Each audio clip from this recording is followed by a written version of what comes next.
ფორსეთში უკვე მრავალი წელია, ასე თქვას, ინფორმაციულ დიზაინზე. მე გამიხარდება თუ ჩართულები იქნებით მსმენელები, იმიტომ რომ ჩემ თავს არ ველაპარაკები და რაღაცნაირად გრძნობ ხედავ რომ ადამიანებისგან წამოვა კითხვები და დაინტერესებდა, ანუ უფრო დამეხმარება ეს თემების გაშლაში. ნუ თუ არა და შეგიძლიათ ჩატში მოიწეროთ და ისე გიპასუხებთ. ნუ თუ არა და შეგვიძლია ბოლოს ერთიანად განვიხილოთ, მოკლედ როგორც გაგვიხარდება. კარგი, მოდი მაშინ დავიწყებ ბარემ. იმედი მაქვს რომ უკვე 5 წუთი გავიდა და ვისაც მოსვლა უნდა და გულით აქ არის და აღარ დავაყოვნებ. მე მინდა რომ გესაუბროთ ამ კურსზე, ამ კურსის იმ ნაწილზე, რომელიც შეეხება მე, ანუ მოგულისხმობს მას ინფორმაციულ დიზაინს. ვისთვის იქნება ეს კურსი განკუთვნილი, კურსის ეს ნაწილი იქნება ადამიანებისთვის, ვისაც გრაფიკული დიზაინი უყვარს და ფიქრობს, რომ ფეშენი აქვს, აი ამ ცხოველივით, მოკლედ ადამიანები, ვისაც უყვარს რაღაცების ხატვა, რაღაცების გამოსახვა და პლუს მაგას უნდა რომ რაღაცა ცვლილებები შემოიტანოს, მოკლედ ადამიანებს დაეხმაროს რაღაც ინფორმაციის უკეთესად აღქმაში და თავისი მესიჯი მიიტანოს ადამიანებამდე უფრო მოკლედ, ლაკონურად და ლამაზად, მოკლედ ხარტად. ამისთვის არა. იქიდან მოკლედ ჩვენ ვეძებთ ადამიანებს, რომლებიც არიან გრაფიკულ დიზაინის დაინტერესებულები და პლუს ადამიანებს, რომლებსაც უნდათ დასაქმდნენ შემდგომში მედია ორგანიზაციებში, სახელმწიფო სერვისებში, უფლებათა დამცველ ორგანიზაციებში, ბიზნეს სექტორში. იქიდან გამომდინარე დავარქვით ჩვენს კურსაც დიზაინი ყველას უნდა, იმიტომ რომ ფიქრობთ, რომ მართლა დიზაინი ყველას სჭირდება ყოველდღიურ ცხოვრებაში, იქიდან გამომდინარე, რომ დიზაინი არის ის ხელსაწყო, რითაც შეგვიძლია რაღაცები გავამარტივოთ. ნუ მოკლედ თქვენ თუ ის ერთ-ერთი ადამიანი ხართ, ესე იგი ძალიან ბედნიერი ხართ, ვინც ახლა ამას მოისმენთ და შემდგომში ამას ისწავლეთ. იქიდან გამომდინარე, ისევ და ისევ რომ ჩვენ ვართ ხალხი და ჩვენ ვსაუბრობთ ხალხისთვის. და დიზაინერი როცა რაღაცას აკეთებს, არ აკეთებს ამას თავისთვის, იმიტომ რომ მას ეს რაღაც მოსწონს მხოლოდ. ნუ კი ბატონო, მოგწონს, რასაც ვაკეთებთ, მაგრამ პირველი დანიშნულება არის დიზაინის, რომ ვაკეთოთ რაღაცა ვიღაცისთვის.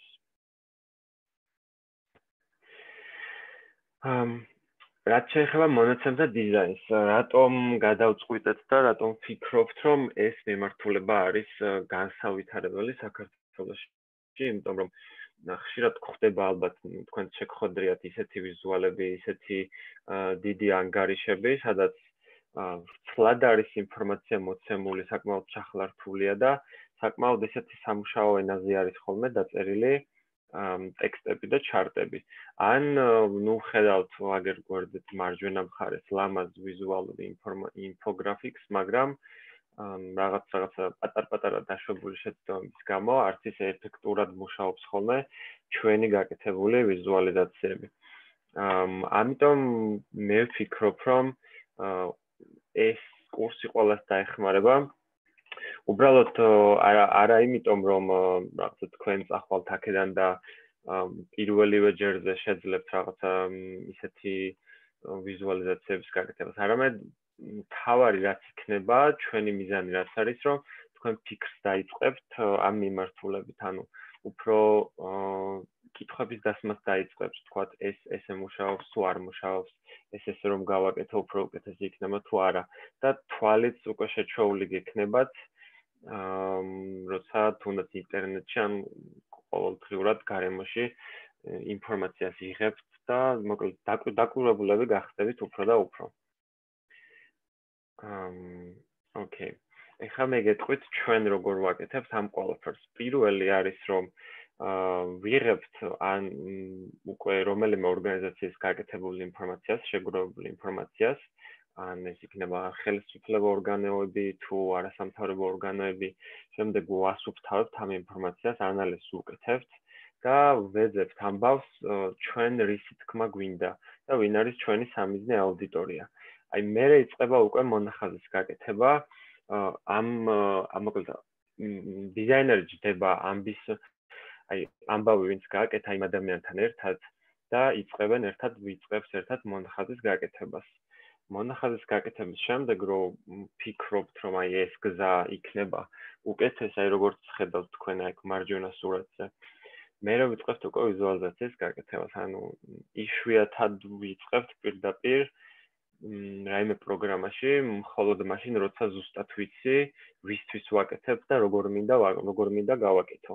თუ ეს ცოტა ბუნდოვანია, მე გირჩევთ რომ ყოველთვის ფანქარი და ფურცელი აიღოთ და მონახაზი გააკეთოთ. ამ გზებზე უფრო დეტალურად რა პროგრამებს ვიყენებთ, დიზაინის რა პრინციპებზე ვისაუბრებ უფრო კურსზე. ეხლა მინდა მე რომ გაჩვენოთ მაგალითები, რამდენიმე მაგალითი, რამდენიმე ისეთი ეფექტური და დიადი მაგალითი, რამაც ასე ვთქვათ, კაცობრიობის ისტორიაში პატარა გავლენა მოახდინა. ნუ მოკლედ ასე ვთქვათ, ერთი ადამიანის ცხოვრებაში მაინც თუ რამე შეცვალა, ესე იგი ჩვენი ნამუშევარი მუშაობს. ეს არის მე მინდა კიდევ დავიწყო პირველი მაგალითები იმით, რომ გაჩვენოთ ძველი მაგალითები, მაგალითად ეს არის 1812 წელს გაკეთებული ჩარლზ მინარდის მიერ, რომელმაც ასახა აი მეორე მაგალითზე უკეთესად დაინახავთ, ასახა ნაპოლეონის ჯარი, როგორ გადაადგილდა მოსკოვამდე. თავიდან რა რაოდენობის ადამიანები იყვნენ, აი მოკლედ დატანილი არის ამ ადამიანებმა რა გზა გაიარეს, რამდენ გრადუსში გადაადგილდებოდნენ, რომელი მდინარე გადაკვეთეს, რომელი ქალაქები გაიარეს, თავიდან რა რაოდენობა იყო, მოსკოვში რა რაოდენობა ჩავიდა და ბოლოს უკან რა რაოდენობა დაბრუნდა ადამიანების ცოცხალი. ეს ჩანს მაგალითად აქ ვიღაცები რო დაბანაკდნენ და უკანა გზაზე შეუერთდნენ.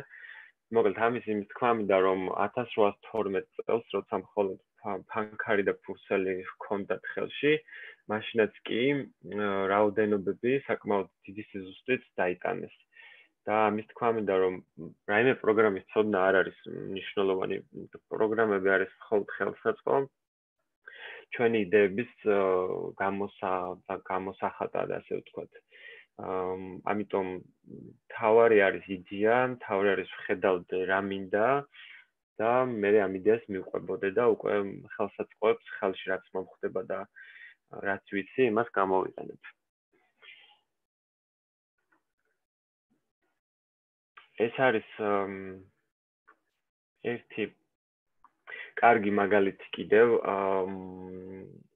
აქტივიზმის ისტორიაში, როცა ბრიტანეთში მონებით ვაჭრობა იყო პოპულარული და მოკლედ ეს ადამიანი თომას კლარკსონი იყო ადამიანი, რომელიც სათავეში ედგა მონების გათავისუფლების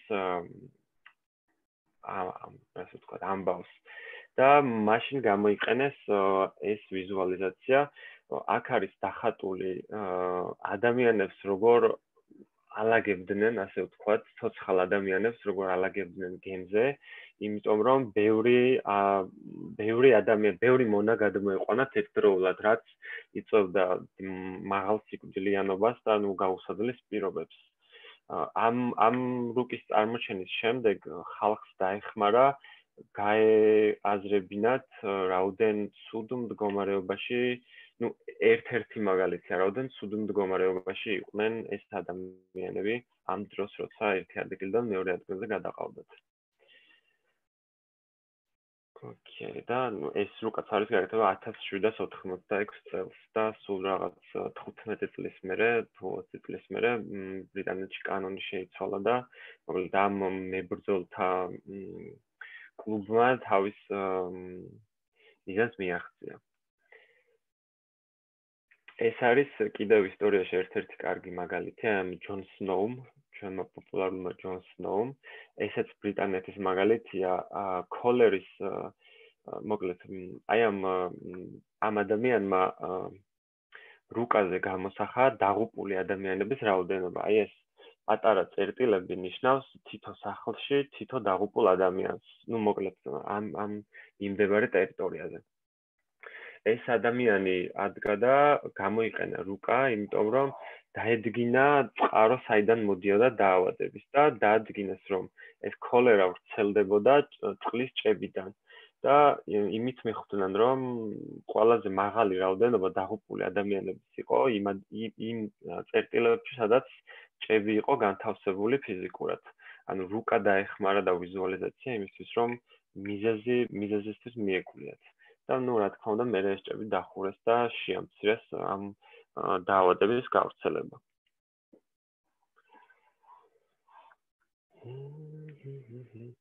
ეხლა დავუბრუნდეთ საქართველოს. ეს არის ჩვენი გაკეთებული ერთ-ერთი ვიზუალიზაცია, რომელიც ადრე გავაკეთეთ და მაშინ ჯერ კიდევ დოლარი იყო 1.70-ზე. მოკლედ შედიოდი საიტზე, წერდი რამდენი ფართობი კვადრატი ბინის ყიდვას აპირებდი, ყოველთვიური დანაზოგი რამდენის შეტანა შეგეძლო და შენი ხელფასი რამდენი იყო კიდევ. და გეუბნებოდა თბილისში და საქართველოში, მოკლედ რომელ რაიონში რა თანხა დაგჭირდებოდა და რა დრო, პლუს ამას ბანკი რა თანხას მოგცემდა. ჩამურად ხედავდი რა თანხა გჭირდებოდა შენ ამ მომენტისთვის, რომ დაგეწყო სახლის ყიდვისთვის ფიქრი. ჩამურად ხედავდი რა თანხა უნდა შეგეგროვებინა რაღაცა, მაგალითად აი წერია ეხა 199 წელი და 2 თვე 113,000 ლარი. თუ ჩავწერდი, აი აქ 45 ლარს, 45 კვადრატულ საფართობის სახლზე და ყოველთვიური დანაზოგით 50 ლარით. ნუ ხვდებით თქვენ რომ უკიდეგანად შეუძლებელია ამ თანხით სახლის ყიდვა. მოკლედ, კარგი ვიზუალიზაცია იყო იმის წარმოსაჩენად, რამდენად რთულია, მოკლედ შენამდე მოდის ეს ვიზუალიზაცია, იმიტომ რომ შენზეა კონკრეტულად მორგებული, ხვდები შენ რისის შესაძლებლობა გაქვს ამ მომენტში. და რაღაცა ძალიან კარგად იმუშავა ამ საიტზე, სამწუხარო რომ ახლა აღარ არის ხელმისაწვდომი. ოკეი. ეს არის Reuters-ის ერთ-ერთი ვიზუალიზაცია, თემა იყო დაბინძურება და ადამიანებმა ამ ავტორებმა დახატეს ბოთლები. ვიზუალურად აჩვენეს, რომ ერთ დღეში 1 ბილიონ ბოთლი იყრება გარემოში, რაც ესე ცალკე რო ავიღოთ ერთი ციფრის გააზრება ცოტა რთულია. და ადამიანები ადგენენ და აგერ ეიფელის სიდიდეს შეადარეს და ხედავთ რომ ნახევარ სიმაღლეს უტოლდება ამ გადაყრილი ბოთლების რაოდენობა და ნუ ხედავთ რომ ახლა რომ წარმოვიდგინოთ ეს ამდენი ბოთლი ნაგავში იყრება, გარემოში იყრება, საკმაოდ დიდი და უზარმაზარი ციფრია. მოკლედ ესეც კარგი მაგალითია იმისთვის რომ ვიზუალიზაცია როგორ გვიმარტივებს რაღაცების გააზრებას. მინდა კიდევ შევეხო ამ მომენტში აქტუალურ თემებს, ერთ-ერთი არის არჩევნები ამერიკაში და მე გადავალ საქართველოზე. ხედავთ თქვენ CNN-ის სკრინს, რომელიც იყო არჩევნების დროს მიმდინარე ნიუსებში გამოყენებული. ნუ მე თუ მკითხავთ საკმაოდ ჭრელი და ცოტა რთულად გასაგებია, ერთი შეხედვით, ნუ რა თქმა უნდა დალაგებულია ინფორმაცია და თუ დაუკვირდებით უბრალოდ ბევრი ინფორმაცია და ლურჯი და წითელი ფერის მონაცვლეობა საკმაოდ სიმრავლეს ქმნის თვალში, მაგრამ ნუ რას ვიზავთ, როცა ბევრი ინფორმაციის ჩადებაც გვინდა, ასე ხდება. თუმცა მე თუ მკითხავთ, ამის გამარტივებაც შეიძლება, რაც ალბათ შეგხვდეთ თქვენ აქ ხედავთ ახლა ძალიან ბევრი რუკა, ძირითადად ნიუს აგენტოები რუკებს იყენებდნენ, როცა საუბრობდნენ ამერიკის არჩევნებზე. და ძალიან ბევრი სხვადასხვა ტიპის ვიზუალიზაცია შეგხვდა, როცა ესე რომ დაფიქრდე, შეიძლება თქვა, რომ აი რამდენი ტიპის რუკა შეიძლება გაკეთდეს, მაგრამ აგერ ხედავთ თქვენ უამრავი, ანუ მართლა უამრავი სხვადასხვა ტიპის რუკა. მე ამოვიღე რამდენიმე საუკეთესო და გაჩვენებთ. აი ერთ-ერთი არის ეს. სადაც რუკაზე ვხედავდი, რომელ შტატში რომელმა კანდიდატმა მოიგო, მაგრამ ამას აკლია რაოდენობები, რაც ამერიკის არჩევნების შემთხვევაში საკმაოდ მნიშვნელოვანია, იმიტომ რომ ყველა შტატს აქვს სხვადასხვა რაოდენობის ხმა. ანუ ერთ შტატში თუ იგებ 10 ხმას, მეორე შტატში იგებ აგერ კალიფორნიაში 55 ხმას. მოკლედ, ამ ორ ვიზუალიზაციას შორის განსხვავება ის არის, რომ ამაზე არ არის დატანილი რაოდენობები, რაც ჩემთვის არა ამერიკელისთვის ცოტა გაუგებარია და ერთი პატარა ციფრის დატანაც კი საკმაოდ ცვლის აღქმადობას ვიზუალიზაციის. და მოკლედ ასე ლამაზად მოგვაწოდეს ინფორმაცია. ეს არის ქართული არჩევნების სკრინი ამოვიღინეთ გაზეთიდან პატარა მოკლეო ჩავატარე როცა მზადდებოდი ამ პრეზენტაციისთვის. თქვენთვის დავტოვებ ცოტა შეფასებას, მაგრამ პატარა კომენტარს გავაკეთებ იმაზე, რომ მონაცემები სიზუსტის ამბავში ასე თუ ისე დალაგებულია, იმიტომ რომ ბარჩარტით არის გამოსახული, უბრალოდ თერთა სიჭრელე და ლოგოების მრავალფეროვნება ცოტა ვიზუალს ასე ვთქვათ ტვირთავს. მეტი არაფერი ვიზუალიზაციის მხრივ საკმაოდ ნორმალური ჩარტია. ეს არის რადიო თავისუფლების ჩარტი, ასევე ვებსაიტიდან აღებული, რომ მათაც გამოიყენეს და საკმაოდ კარგად დაალაგეს მარცხენა მხარეს თქვენ წერტილების რაოდენობებით ხედავთ მანდატების განაწილებას, რითაც ხვდებით, რომ უმრავლესობაში არის ქართული ოცნება. და ასე ვთქვათ, მონაცემების სიდიდი არის დაცული. ეს არის აჭარის ავტონომიური რესპუბლიკის უმაღლესი საბჭოს, ან მოკლედ იცით თქვენ რომ ბათუმს ცალკე ყავს მთავრობა და მათი Facebook-დან ამოვიღე აქტივობების ასეთი პოსტი ქონდათ დადებული, სადაც ხედავთ თქვენ რომ უბრალოდ ტექსტურად არის მოცემული ინფორმაცია. ამ ინფორმაციის პრობლემა ის არის რომ არ მეხმარება სიდიდეების აღქმაში ეს ტექსტები. ყველა ციფრი უნდა წავიკითხო და ჩემით გავიაზრო. ანუ ვიზუალიზაცია არ მეხმარება ინფორმაციის გააზრებაში, არის უბრალოდ წასაკითხი ტექსტი. ამაზე ვისაუბრე და ამის პრობლემა არის ის, რომ ძალიან ფერადია და სიდიდეები არის გამოსახული არა ვიზუალურად, არამედ უბრალოდ ციფრებით. ანუ ამ შემთხვევაში დიზაინი არის უბრალოდ გაფორმება და გაფერადება და არა დახმარება, რომ მე ინფორმაცია უფრო ადვილად გავიგო. ეს არის CS-კოდან აღებული სკრინი. აქაც იგივე პრობლემა, უბრალოდ არის ჩაყრელი ინფორმაცია, რუკაზე ფერებიც კი არ არის ასე ვთქვათ, ამ შემთხვევაში კი ცოტა რთულია გამოსახვა, მაგრამ მაინც რაც არ უნდა იყოს, მოკლედ რაღაცა უკეთესის გაკეთება ყოველთვის შეიძლება. უბრალოდ ამის პრობლემაც ის არის, რომ ძალიან რთულია ბევრ ინფორმაციაში ჩემთვის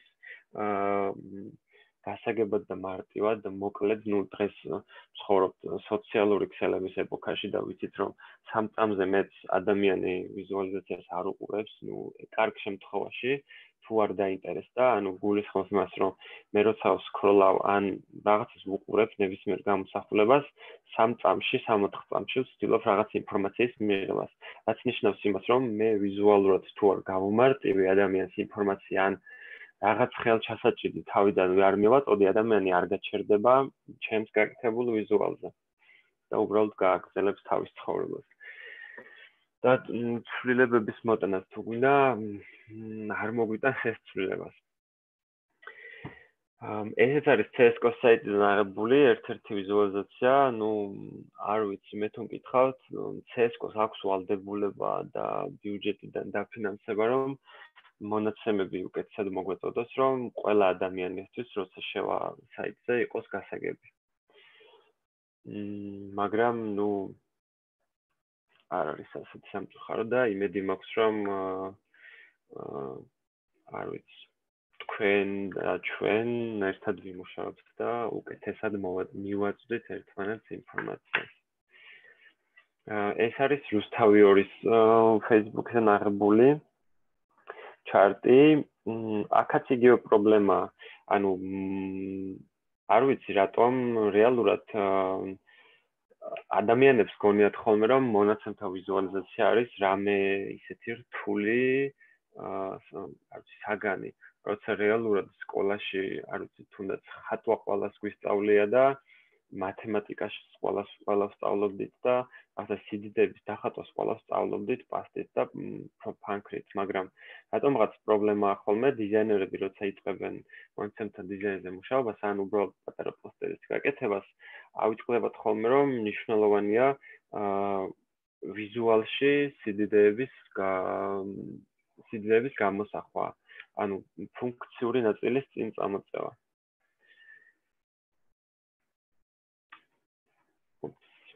ეს არის მოკლედ ეს ორი ჩარტი დავსგვერდი, იმიტომ რომ მინდოდა მეჩვენებინა ამ შემთხვევაში ჩემი რესერჩის შედეგად ვიპოვნე კარგი მაგალითი, რომელიც ედონჯის, სადაც არის ნაჩვენები ამ მორჩეულთა აქტიობა და ნაჩვენებია შედარება 2016 წელს და 2020 წელს. ნაცრისფერს თქვენ ხედავთ 2016 წელს, წითლად თქვენ ხედავთ 2020 წელს. და ხედავთ რომ 2020 წელს აქტიობა იყო უფრო მაღალი, იმიტომ რომ მოკლედ ერთი შეხედვით ვხედავ რომ დიდი არა, უბრალოდ განსხვავება იყო. სხვა შემთხვევაში აი მარჯვენა მხარეს როგორც არის მოცემული ციფრები, ორი სხვადასხვა პარამეტრის, ორი სხვადასხვა თვლის შედარება. მე მიწევს რომ წავიკითხო ყველა ციფრი და შევადარო და გავიაზრო რომ აი 48%, 45%-ზე დიდია. როცა შეიძლება მაგალითად მარტივად, აი როგორც მარცხენა მხარეს არის მოცემული, უბრალოდ ბარ ჩარტიც, რომელიც ყველაზე მარტივი ვერსია არის ჩარტების, სწორად და ეფექტურად გამოსახო მონაცემები. ეს არის ერთ-ერთი ცნობილი ვიზუალიზაცია, რომელიც გავრცელდა კორონავირუსის გავრცელების შემდეგ, სადაც ნაჩვენებია მოკლედ საუბარი, სადაც იყო საუბარი, რატომ უნდა ვიყოთ სახლში, რომ შევანელოთ გავრცელება, იმიტომ რომ ერთად ბევრი ადამიანის დაინფიცირება იწვევს ჯანდაცვის სისტემის გადატვირთვას და ასე შემდეგ. და ეს იყო ერთ-ერთი კარგი მაგალითი იმისთვის, რომ რაღაცები უფრო კარგად გაგვიაზრებინა. ეს არის კიდევ როუტერს აქვს კარგი დიზაინერების ჯგუფი და ისინი სულ ცდილობენ სტატიებში ვიზუალური მასალა ჩადონ კარგად ნაფიქრი და ისეთი რომ ადამიანს დაეხმაროს სტატიის კითხვის დროს ვიზუალის ტექსტის აღქმაში. ეს არის ერთ-ერთი მაგალითი კვირის მანძილზე გარდაცვლილი 21-დან 22 მარტში გარდაცვლილი ადამიანების რაოდენობა სხვადასხვა ქვეყნებში. თითო ადამიანი ნიშნავს თითო გარდაცვლილ ადამიანს. მოკლედ კარგი მაგალითია იმისთვის, რომ წარმოვიდგინოთ ხოლმე ხანდახან რაღაც ციფრები. იმიტომ რომ ციფრების ვიზუალურად გააზრება ცოტა გონებას უჭირს. ეს არის ინტერაქტიული ვიზუალიზაცია, რომელიც მინდა გაჩვენოთ.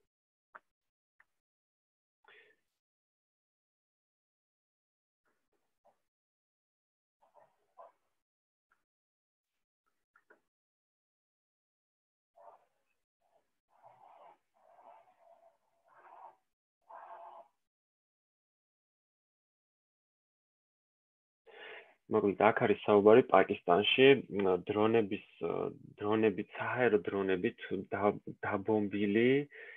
საჰაერო დრონებით დაბომბილ ადამიანების ვიზუალიზაცია, გარდაცვლილი ადამიანების ვიზუალიზაცია. ხედავთ თქვენ რომ ზემოდან ცვივა ბომბები და ქვემოთ თითო წერტილი ნიშნავს თითო გარდაცვლილ ადამიანს.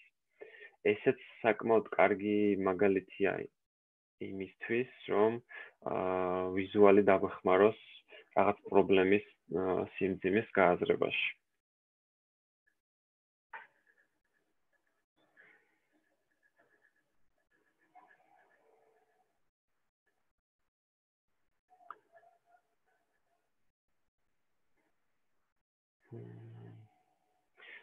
ესე მოკლედ მარტივად და ყოველგვარი ზედმეტი, როგორ თქვა, ვიზუალური გაფორმებების და დატვირთული ვიზუალის გარეშე ასე მარტივად არის გამოსახული საკმაოდ მძიმე პრობლემა. Okay. ეს ვიზუალიზაცია საკმაოდ ცნობილია, შეიძლება იცით. ჩემთვის პირველად რომ ნახე საკმაოდ შთამბეჭდავი იყო, იმიტომ რომ ყოველთვის მეგონა რომ ჰიტლერი იქიდან გამომდინარე რომ ჩვენთან ჰიტლერი უფრო ცუდად შერაცხული ადამიანი იყო ვიდრე სტალინი, მე რატომღაც სანამ ისტორიაში ჩავჯდებოდი და წავიკითხავდი, მეგონა რომ ჰიტლერმა უფრო მეტი ადამიანი დახოცა, ასე ვთქვათ, ვიდრე სტალინმა. და აი ამ ვიზუალიზაციის ნახვის შემდეგ კარგად გავიაზრე რაოდენობები და სოფლიოში ვინ უფრო დიდი დიქტატორი იყო. აგერ ჩინეთში მაო ზედუნის დიქტატორას შეეწირა 318 მილიონი. მოკლედ ხანდახან ძალიან მარტივად გადმოცემა ინფორმაციის, ხანდახან არა, ზოგადად მარტივად ინფორმაციის გადმოცემა გვეხმარება მარტივად გააზრებაში. ეს საიტი არ ვიცით თუ არა True Size ქვია, ამ საიტს შეგიძლიათ შეხვიდეთ, აირჩიოთ კონკრეტული ქვეყანა და ნახოთ მაგალითად რუსეთი რომ არ არის ისეთი დიდი როგორც ჩვენ გონიან, იმიტომ რომ იმ რუკის სისტემას, რომელსაც დღეს ჩვენ ვიყენებთ, პროპორციები აქვს არაზუსტი. ყველა რუკის სისტემას არაზუსტი აქვს, ვერ ვიტყვი რომ რომელიმეს ზუსტად ასახავს ზუსტ ფართობებს. მაგრამ აი ეს საიტი შეგიძლიათ საკმაოდ ისეთი სახალისო საიტია, შეგიძლიათ შეხვიდეთ და ნახოთ. აგერ გაჩვენებთ. შევიძლია ავირჩიოთ Russia. და ხედავთ თქვენ რომ თუ გადავაადგილებ რუსეთს ქვემოთ ეკვადორისკენ საკმაოდ პატარავდება. საქართველოს რომ ავიტანო ზემოთ საკმაოდ დიდი იქნება. მოკლედ ამას თქვენ დაგიტოვოთ და გაერთეთ ამ საიტს. ესეც ერთ-ერთი კარგი მაგალითია იმისთვის, რომ გავიაზროთ რეალური ინფორმაცია მივიღოთ. კიდევ მინდა რომ დაუბრუნდე საქართველოს და ზოგადად მიხარია რომ ეს კურსი გავაკეთეთ ჩვენც, იმიტომ რომ რეალურად ინფორმაციული დიზაინი გვხდება ყველგან და რა ტიპის დიზაინერიც არ უნდა იყოს ადამიანი და სადაც არ უნდა მუშაობდეს, ცხოვრებაში ერთხელ მაინც მოუწევს შეხება რაიმე სახის ინფორმაციულ პოსტერის გაკეთება. მე თუ მკითხავ ზოგადად დიზაინი, ინფორმაციული დიზაინია და მათ შორის არანაირი გამყოფი არ არსებობს. აი მაგალითად ეს არის ერთ-ერთი საკმაოდ ცუდი მაგალითი იმისი, მე რამდენჯერაც ჩავდივარ მეტროში, ყოველ ჯერზე ვცდილობ გავიაზრო ეს რა ქვია, ცხრილი რას მეუბნება, ანუ რომელ მხარეს უნდა წავიდე, თუ მინდა მაგალითად საბურთალოზე წასვლა, მარჯვნივ თუ მარცხნივ. ყოველთვის იწევს ჩემს გაუგებრობას და ყოველ ჯერზე ხელახლა მჭირდება გარკვევა. კიდევ აქვს ჩვენს მეტროში რუკებს პრობლემა იმისი, რომ მაგალითად შიგნიდან რადგან ანათებს ეს ტაბლოები კონტრაჟური ქართულად როგორ არის კონტრასტი აქვს საკმაოდ მაღალი განათება აქვს თვალისთვის არის ცოტა რთული კითხვა თუ არ მიუახლოვდები აი რაც ტელეფონის გადაღების დროსაც საკმაოდ კარგად ჩანს უფრო შედარებით ნაფიქრ მეტროებში სადაც ვიზუალს ყურადღებას აქცევენ და ცდილობენ რომ როცა რაღაცა საქმეს ვაკეთებ და პოსტერს ვეჭდავ ეს ხალხისთვის გამოსადეგი იყოს აკეთებენ მუქზე და პირზე თეთრი ციფრებით, იმიტომ რომ ადამიანის თვალი ადვილად კითხულობს, მოკლედ დიდი გამოსხივების დროს იმ ფონზე წაკითხვა რთულია. თუ დააკვირდებით ტელევიზორებშიც უფრო კარგად იკითხება, როცა მუქ ფონზე არის ინფორმაცია დატანილი, იმიტომ რომ პიქსელი და გამოსახულება შიგნიდან ანათებს. რა თქმა უნდა, პრინტში სხვანაირად არის ეს. პრინტში პირიქით არის საჭირო, როგორც წიგნზე მაგალითად თეთრ ფონზე ვკითხულობთ შავად დაწერილ ციფრებს, მაგრამ ციფრულ ხელსაწყოებში პირიქით არის ფერების ცვლილება. რაც პატარა ნიუანსია, მაგრამ საკმაოდ გასათვალისწინებელია, რომ გავუადვილოთ ერთმანეთს ინფორმაციის მიღება.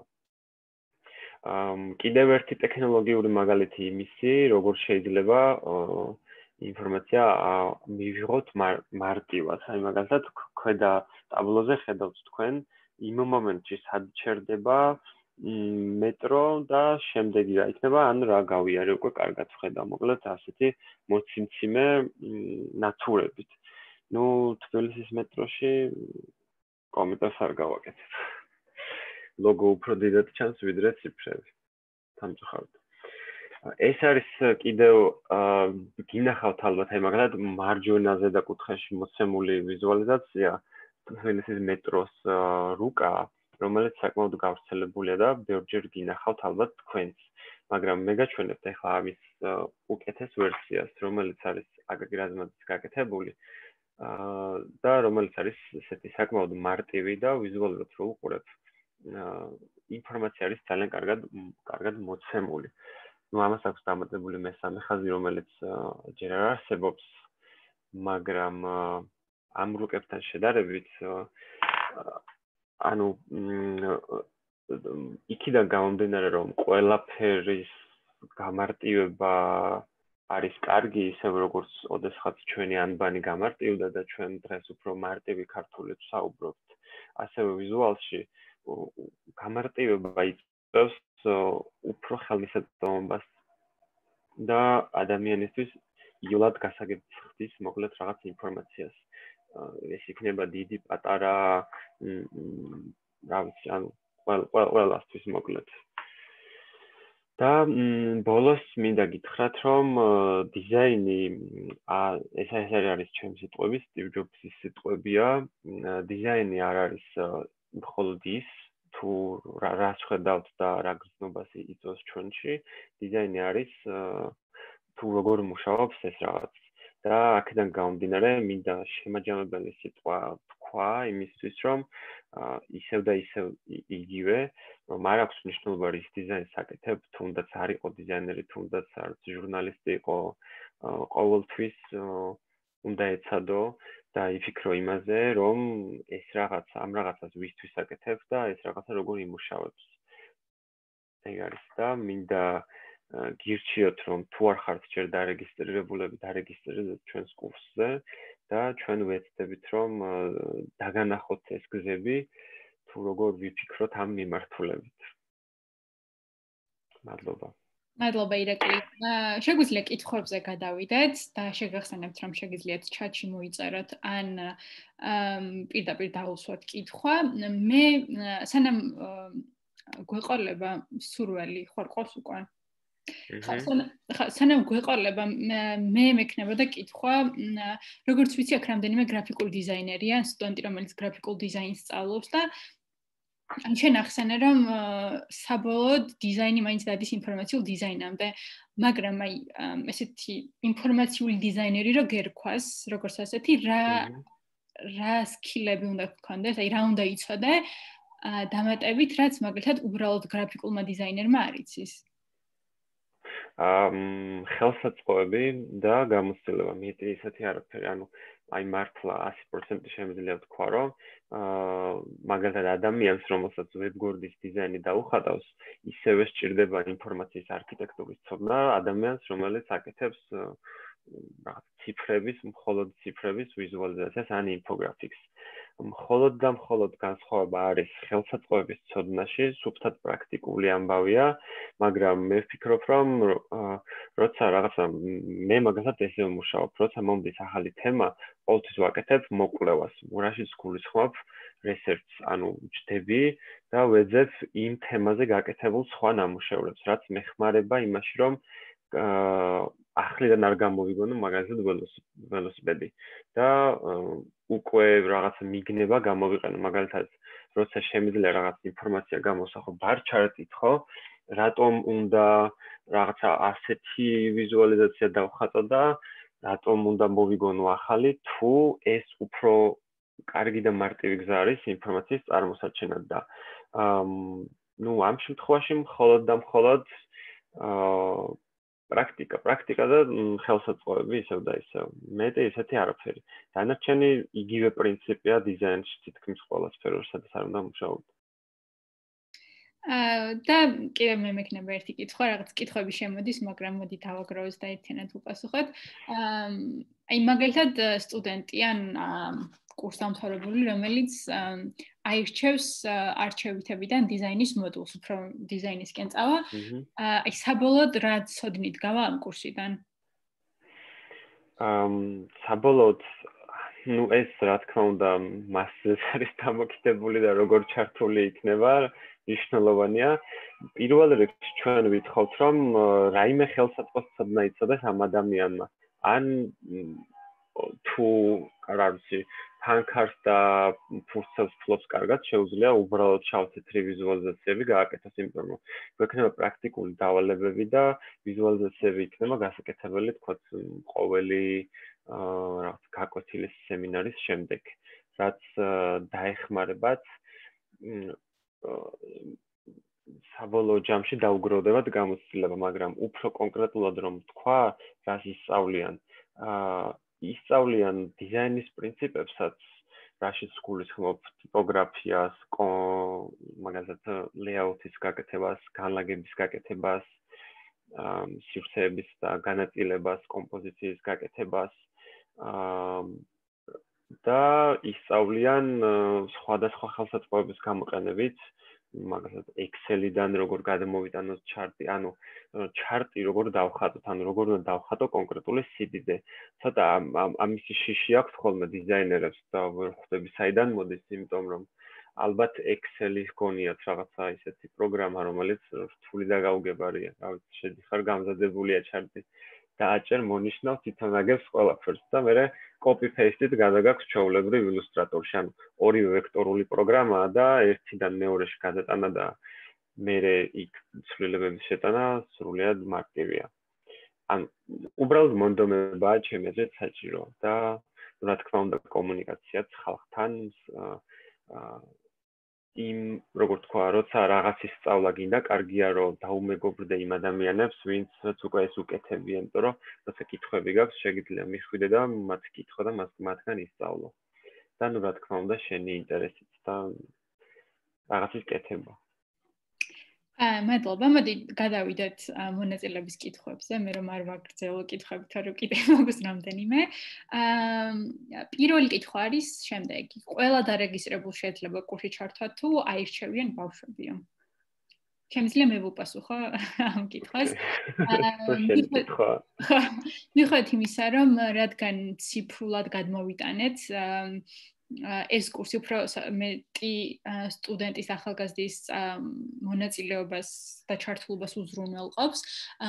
ლოგიკურად მაინც გვიწევს რომ ავარჩიოთ, რადგან ჩვენი მიზანია რომ ძალიან პრაქტიკული იყოს კურსი და მართლა ბოლოს რომ გახვალთ ამ კურსს და დაამთავრებთ, ან ჩვენთანვე დარჩეთ, თუ მოგეწონებთ და მოგინდებათ და რაღაცნაირად შევეწყობით ერთმანეთს, ან გახვიდეთ და დაიწყოთ მუშაობა უკვე. ანუ რადგან ასეთი პრაქტიკულია კურსი, გვინდა რომ იყოს, შესაბამისად შეზღუდული ვართ ადამიანურ რესურსებში, გექნებათ დავალებები, ლექტორები შეგიმოწმებენ ამ დავალებებს და შესაბამისად მხოლოდ მცირე რაოდენობის ახალგაზრდებს ავარჩევთ ამ შემთხვევაში, თუმცა იმდენად დიდი არის ინტერესი რეალურად რომ უყურებთ ხოლმე დარეგისტრირებული სტუდენტების რიცხვს, რომ ფიქრობთ, რომ ეს არის უბრალოდ პირველი კურსი და გავაგრძელებთ ამას მომავალშიც, იმიტომ რომ აი ძალიან ბევრი სურვილი აღმოჩნდა რეალურად.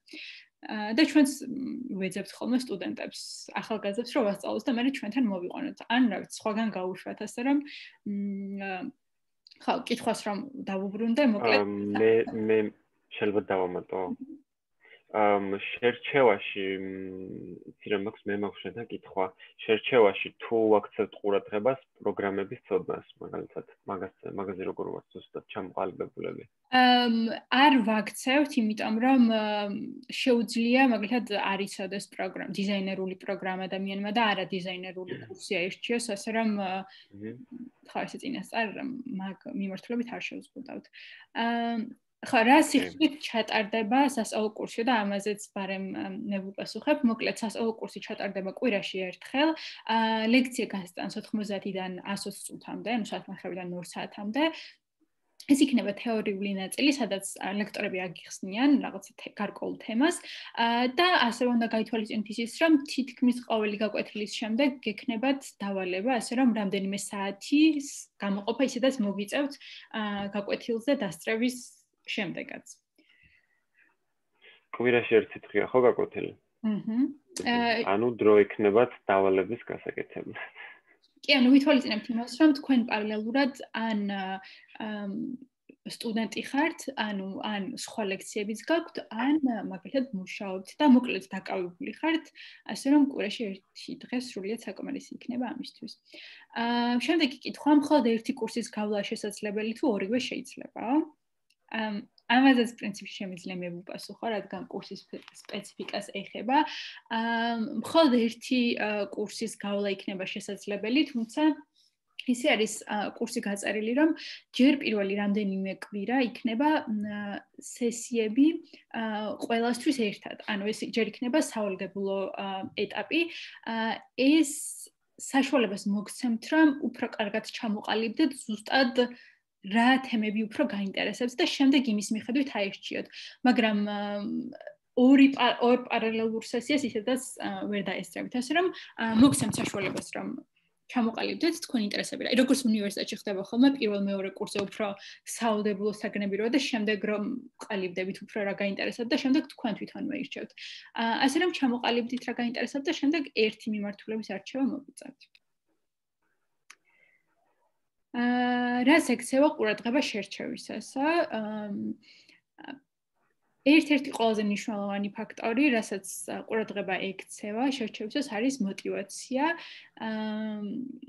ხო, იმიტომ რომ რეალურად სხვა ისეთი შეზღუდვა არ გაქვს. ჩვენ სამი ძალიან მარტივი კომპონენტი ჩამოვწერეთ, რა არის ის შეზღუდვები, ანუ რა არის ის კომპონენტები, რასაც უნდა აკმაყოფილებდეთ, ასე რომ ღია ვართ პრინციპში ყველასთვის, ვისაც ინტერესი აქვს, მაგრამ ხო, რადგან შეზღუდულია რაოდენობა, უნდა დაგვანახოთ თქვენი ინტერესი და აი აპლიკაციაში მაგალითად ერთ-ერთი კითხვაც არის, რამე ნაშრომი თუ გაქვთ მონაცემებთან დაკავშირებით გაკეთებული და ეს იქნება ვიზუალური თუ ტექსტური, ხო? ხო, ამას არ აქვს მნიშვნელობა პრინციპში. ნებისმიერი და თან აი ამას კარგი საშუალება მომეცა, რომ განვმარტოთ. აქ რა თქმა უნდა არ ველოდებით რაღაც ციდან მოწყვეტილი, რაღაც დიდი კომპლექსური პროექტის ბმულს, რა თქმა უნდა, უბრალოდ, როდესაც ვსაუბრობთ ინტერესზე, თუ თქვენ რაღაცა გარკვეული ინტერესი გაქვთ მონაცემების, მონაცემთა ვიზუალიზაციის, მონაცემთა ანალიზის, ზოგადად კომუნიკაციის შესაბამისად, ვფიქრობთ, რომ აქამდეც რაღაც გექნებოდათ გაკეთებული. შეიძლება ის იყოს, თუნდაც უნივერსიტეტში რაღაც დავალება გაქვთ შესრულებული, რაც მოგწონთ და რაღაცა კარგად გააკეთეთ, ან საიდ პროექტი, ასე ვთქვათ, თქვენ ჩაუჯექით და რაღაც ისწავლეთ. მოკლედ, არ აქვს მნიშვნელობა, აქ თქვენი ნამუშევრები ან თქვენი გაკეთებული რაღაცები გაგვიზიარეთ და შესაბამისად ამის მიხედვით უფრო უკეთესი წარმოდგენა შეგვექნება, რამდენად გაინტერესებთ ეს მიმართულება. კურსების სახელები რაც იქნება, კიდევ ერთხელ რომ თქვათ თუ შეგიძლიათ. გონი მიმართულებებს გულისხმობთ ხო? მოკლედ ამასაც მე ვუპასუხებ, ესე გამოდის ირაკლი, შენთანაც იქნება კითხვა პირობას. არა, მე ვიზუალიზაციას ნახო. თუ არა და მე დაგისვა რამე კითხვას. მოკლედ, ანას კითხვას რომ მიუბრუნდეთ, ზოგადად კურსი არის ერთი დიადი სახელი აქვს მონაცემთა ვიზუალიზაციის კურსი ახალგაზრდებისთვის, თუმცა მოდულები, როგორც თქვი, გაყოფილია. ერთი იქნება ადამიანებისთვის, რომლებსაც აინტერესებს მონაცემთა ანალიზი და დამატებით ინოვაციური data driven პროექტების მართვა. ეს იქნება ერთი მიმართულება და მეორე მიმართულება იქნება ადამიანებისთვის, რომლებსაც უფრო ინფორმაციული დიზაინი აინტერესებს. აი, რაზეც ახლა ირაკლი მისაუბრა, რა მაგალითებს დღეს მოგიყვანეთ და ვფიქრობთ, რომ ალბათ უფრო გრაფიკულ დიზაინერებს დაინტერესებთ ეს მიმართულება. ხო, რაღაც ბმული არის ჩატში. ირაკლი, გახსენი ბმული? კი. ვიზუალიზაცია. კარგი, მე აღარ მოხსნი. პირველი ინფოსესიის ნახვა თუ შეგვიძლია ესეთი კითხვა და რეკორდინგი გვაქვს, შემიძლია გამოგიგზავნოთ თუ ეს თქვენთვის არის საინტერესო.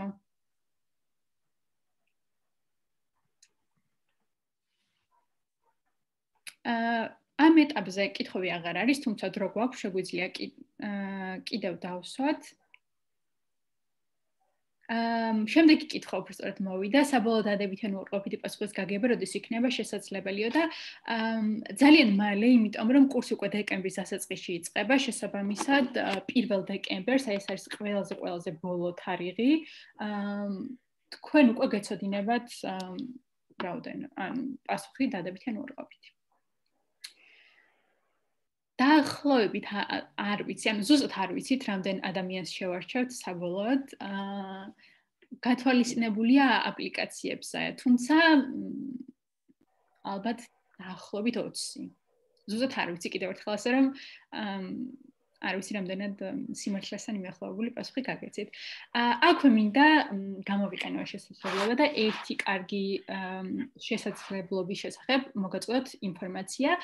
მოკლედ ეს კურსი, ამ კურსზე როდესაც ვფიქრობდით, ჩვენი მთავარი მიზანი იყო ის, რომ ახალგაზრდები, ვისაც რაღაც მეტნაკლებად ინტერესი აქვს მონაცემებზე, მოგვეზიდა, ასე ვთქვათ, ამ კურსზე და სიღრმისეული ცოდნა გადაგვეცა მათთვის, რომ შემდეგ უკვე პრაქტიკული უნარჩვები ჰქონდეთ, რომ უკვე დაიწყონ მუშაობა მონაცემთა ვიზუალიზაციის მიმართულებით. რადგან სულ ამბობთ ხოლმე, რომ საქართველოში მონაცემთა ვიზუალიზაციის სპეციალისტების ჩამოთვლა ერთხელითაც არის შესაძლებელი.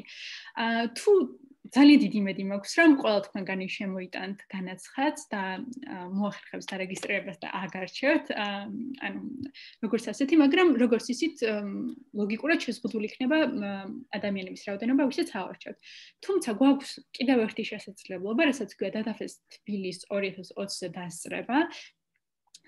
დიდი იმედი მაქვს, რომ დატაფეს თბილისის შესახებ გსმენიათ უკვე, თუმცა თუ არ გსმენიათ, ეს არის საერთაშორისო მონაცემთა ფესტივალი, რომელიც უკვე 3 წელია იმართება და წელს უკვე მეხუთე გამოშვებას მას პინძლობთ. ამ ეტაპზე იქნება ციფრულად. ფონზე რომ ჩვენი მიზანია ერთ-ერთი, რომ სხვადასხვა პროფესიის ადამიანებს მივცეთ საშუალება, რომ მოვიდეს, დაესწროს და გაიაზროს, რამდენად მნიშვნელოვანია მათი მონაცემები მათ პროფესიაში, აქაც სხვადასხვა მიმართულებები გვექნება დატაფესში, შესაბამისად სხვადასხვა ინტერესის მქონე ადამიანებისთვის საინტერესო იქნება დასწრება. ახალგაზრდებისთვის დასწრება არის უფასო, თბილისის მერის მხარდაჭერით, შესაბამისად გიზიარებთ ეხლა ბმულს. ამ ბმულს თუ გადახვალთ ამ ბმულზე, შევსებთ სარეგისტრაციო ფორმას და აგარჩევთ. თქვენ საშუალება გექნებათ, რომ დაესწროთ ფესტივალზე და ძალიან ბევრი ტოპ კლას ინფორმაციული დიზაინერი გვეყოლება. წელს შეგიძლიათ დატაფესტის საიტზე გადახვიდეთ და ნახოთ, ასე რომ მგონია, რომ ზუსტად სათქონო შესაძლებლობა ეს.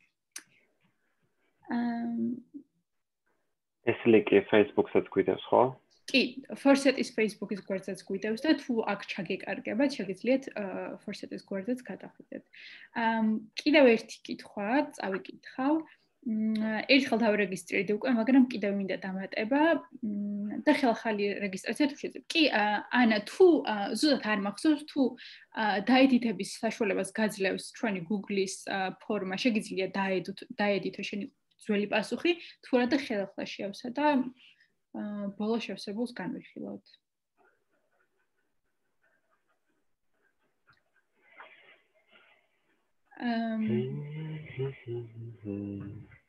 ხო. მე დავამატებ იმას, რომ ისევ და ისევ არჩევის დროს დიდ ყურადღებას მივაქცევთ თქვენს მონდომებას. რამდენად დავინახავთ თქვენს მონდომებას, რამდენად გინდათ ამის სწავლა, იმიტომ რომ მონდომების გარეშე შეიძლება რამ პროგრამები არ იცოდეთ, მაგრამ თუ მონდომება და ინტერესი გექნებათ, წინწავალთ ერთად. კი ბატონო, ანუ რატომღაც არის მონდომების garaშე უბრალოდ мотивация არ გექნებათ, არც დავალებების გაკეთება გიხალისებათ ესეთ დროს და ნუ მოკლედ მე გირჩევთ რომ დაფიქრდეთ რამდენად გინდათ ამ კურსის გავლა, რატომ გინდათ და ამის მიხედვით მიიღოთ გადაწყვეტილება. ხო, რატომღაც შიში არის ხოლმე განსაკუთრებით დიზაინერების გარდა მონაცემებს შეეჭიდონ. არა და როგორც როცა ინტერესია შიში რა ვიქრება. შიში ყოველთვის არის ყველა ახალი რაღაცის დაწყების წინ, მაგრამ მეორე ეტაპი არის მერე გაცნობის ეტაპი და მერე შიში ქრება. ხო, თან ერთ რაღაცასაც დავამატებ, მაგრამ ძალიან ბევრი გრაფიკული დიზაინერი იცით, ალბათ ყველამ ხო და ძალიან ბევრი UI UX დიზაინერი, მაგრამ ინფორმაციული პროგრამერადებლებს ვეძახი. მაგრამ ინფორმაციული დიზაინერი ალბათ არ გახსენებათ, ანუ რეალურად არის რაღაცა გარკვეული მოთხოვნა და აი საქართველოში მაგალითად ძალიან დაბალი ამის მიწოდება, ანუ არსებობს რაღაცა გეფი, ასე ვთქვათ და არ არის საკმარისი ცოდნა დღესდღეობით, ანუ თუ რაღაცნაირად აი ჭკვიანურად მიუდგებით, აი სტრატეგიულად, უფრო ჭკვიანური არის ეს კარგი სიტყვა, სტრატეგიულად მიუდგებით, ეს მონაცემები არის ძალიან მზარდი მიმართულება, მონაცემთა მეცნიერება და ყველაფერი, რაც data driven ყველაფერი. რა შეიძლება რაღაც დავამატო? UX დიზაინის დიდი ნაწილი არის მონაცემთა დიზაინზე დაფუძნებული. და დღეს ძალიან პოპულარულია UX დიზაინი და UX დიზაინში ინფორმაციის არქიტექტურა. ხა, ასე რომ მოკლედ ამასაც იცით. ამის თქმა მინდა რომ გამოგადგებათ. რაც არ უნდა სფერო გქონდეთ არჩეული და რაც არ უნდა სხვადასხვა ტიპის დიზაინებს აკეთებდეთ. უბრალოდ ფლაიერიდან დაწყებული, ვებგვერდით დამთავრებული. მოდი დავუბრუნდეთ რამდენიმე კითხვას, რომელიც დაგვიგროვდა ამასობაში. რამდენი დარეგისტრირებულია ამჟამად, ხო არ იცითო? კი, ვიცით, მაგრამ თავს შევიკავეთ პასუხის გაცემისგან, რომ ამან არც мотиваცია გაგიზარდოთ, და არც დაგიკავოთ, ანუ არ აქვს ამას მნიშვნელობა, თქვენი мотиваცია თუ გაქვს დარეგისტრირდით და ჩვენ განვიხილავთ თქვენს კანდიდატურას და პასუხი როდეს გვეცოდინებაო და ამაზე გავეცი რეალურად როგორ პასუხი, მაგრამ კიდევ გავიმეორებ, რომ ზუსტი თარიღი არ ვიცი, მაგრამ არაუგვიანეს 1 დეკემბრის, იმიტომ რომ დეკემბერში უკვე იწყება სასწავლო პროგრამა.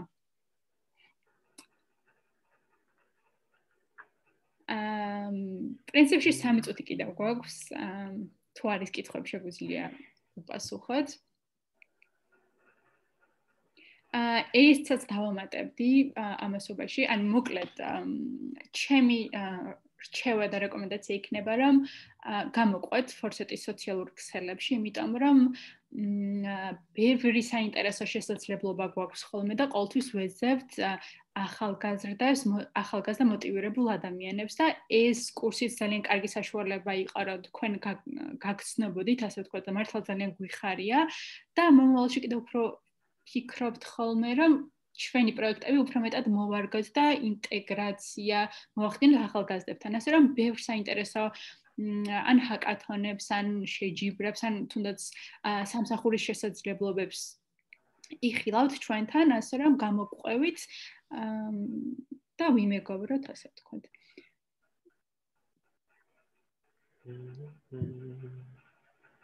კარგი, მოკლედ როგორც ხვდები, კითხვები არ არის, დატაბეზის ფორმაც გაგიზიარეთ და გირჩევთ რომ შეავსოთ აუცილებლად, რადგან დაინტერესებული ხართ ამ მიმართულებით.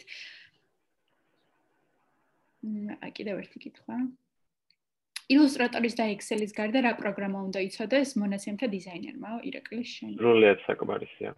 დანარჩენი არის უკვე იმის მიხედვით, რა ტიპის ვიზუალიზაციაზე მუშაობ, ანუ პროგრამები უამრავი არსებობს, უამრავი ხელსაწყოები არსებობს, ხანდახან დეველოპერიც გჭირდებათ, რომ რაღაც ვიზუალიზაცია გააკეთოთ. თავარია, ანუ არ ვიცი, მე მეტი პროგრამა არ ვიცი, ილუსტრატორში მუშაობ, მხოლოდ ძირითადად ხანდახან Photoshop.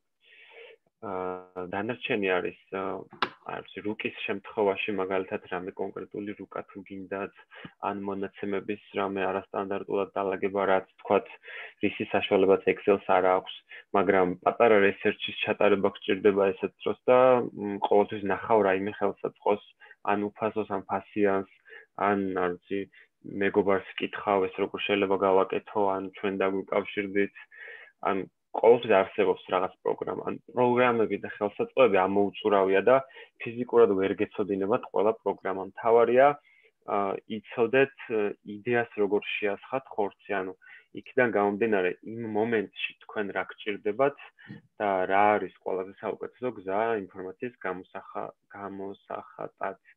ის გზა აირჩიოთ, იმიტომ რომ ჩვენს გქონია ეს მომენტი, როცა რაღაცა ძალიან სწრაფად არის გასაკეთებელი, მარტივი მონაცემი, მარტივი ვიზუალიზაცია, ჩვენ მოვანდომეთ ერთი კვირა, როცა აქტუალობა დაკარგა იმ საკითხმა, გამოაქვეყნეთ შემდეგ და არავინ აღარ შეხედა. იმიტომ რომ სხვა ვიღაცამ უბრალოდ ერთი სიტყვით დაწერა და ისიც გასაგები იყო და ჩვენი ჩახალართული ვიზუალიზაცია და ნაშრომი დაგვრჩა მარტო ჩვენთვის. მაგრამ ლამაზი. ასე რომ ხო, ბევრი გზიდან გამომდინარე ირჩევთ ინფორმაცია როგორ გამოსახოთ, რის საშუალება გაქვთ, რა იცით, ფული რამდენი გაქვთ, რამდენს გიხდიან ამაში, დრო რამდენი გაქვთ, ბევრი ფაქტორია. მაგრამ ილუსტრატორი და ექსელი ძალიან კარგი კომბინაცია.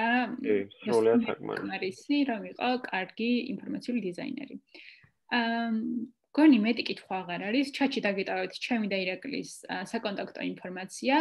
კურსთან დაკავშირებით რამე კითხვა თუ გექნებათ, შეგიძლიათ მომმართოთ მე, ინფორმაციულ დიზაინთან დაკავშირებით თუ რამე კითხვა რჩევა გექნებათ, შეგიძლიათ მომმართოთ ირაკლის. ზოგადად გამოყევით ჩვენს Facebook გვერდს სხვა შესაძლებლობებისთვისაც. კარგი იყო თქვენი ნახვა, მიხვდეთ იმისა, რომ არის ვერ გნახეთ მაინც და მაინც სახეზე. და გისურვებ წარმატებებს და იმედი მაქვს, რომ რაც შეიძლება მეც თქვენთან გვექნება შესაძლებლობა, რომ მუშაოთ და ერთსაც დავამატებ პრინციპში, რომელიც არ გვიხსენებია რატომღაც. კურსის დასრულების შემდეგ, 4 თვიანი კურსის დასრულების შემდეგ შერჩეულ ახალგაზრდებს 3 თვე თავაზობ თანაზღაურებად სტაჟირებას და შემდეგ ასევე შერჩეულ ახალგაზრდებს დავიტოვებთ ფორსეტში, ასე რომ თუ ეს თქვენ გაგიზრდით მოტივაციას, მაშინ დაეიცოდეთ ეს ფაქტი. კარგით. გამიზამატებთ. არაფერი, შევხვდებით ერთ კვირაში, ხო? ხო, შერჩეულ ახალგაზრდებთან ერთ კვირაში მოგვიწევს შეხვედრა. მაგრამ სხვა პროგრამებიც გვაქვს, ასე რომ შეიძლება უფრო ადრეც და უფრო მეტანაც მოგვიწევს ურთიერთობა, ასე რომ გემშვიდობებით მომავალ შეხვედრამდე. დროებით და მადლობა. დროებით.